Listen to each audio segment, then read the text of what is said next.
চট্টগ্রাম নগরের লালখান বাজার থেকে মুরাদপুর পর্যন্ত বিস্তৃত আখতারুজ্জামান চৌধুরী ফ্লাইওভারের মূল দৈর্ঘ্য 5.2 কিলোমিটার। ব্যস্ত এই উড়াল সড়কে দেখা দিয়েছে রক্ষণাবেক্ষণের ঘাটতি। ফ্লাইওভারের দুই পাশে জমে আছে পলিথিন, ভাঙা ইট ও ধুলাবালি। কোথাও কোথাও বৃষ্টির পানি জমে থাকায় তৈরি হয়েছে অপরিচ্ছন্ন পরিবেশ।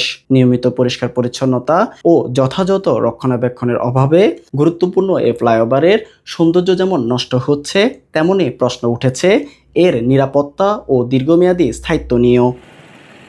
পলিথিন, ধুলাবালি ও পানি জমাটের ফলে বড় ধরনের দুর্ঘটনা আশঙ্কা করছেন সচেতন মহল। যারা বাইক চালায় তারা তো একটু স্পিডে থাকে, তারা অনেক সময় স্পিডে থাকার কারণে এই ধুলাবালিগুলো তাদের চোখে মুখে আসে। আমি যেহেতু ওখান দিয়ে রেগুলার যাতায়াত করি, আমার এই বিষয়গুলো সবসময় আমার চোখে পড়ে। একদল জমা করে, অন্য দল গাড়ি করে নিয়ে যায়। লোকবল সংকটের কারণে এমন হচ্ছে বলে বলেন সিটি কর্পোরেশনের সচিব আশরাফুল আমিন। যিনি কনসার্ন ইঞ্জিনিয়ার আছে ওদেরকে দায়িত্ব দেওয়া হয়েছে।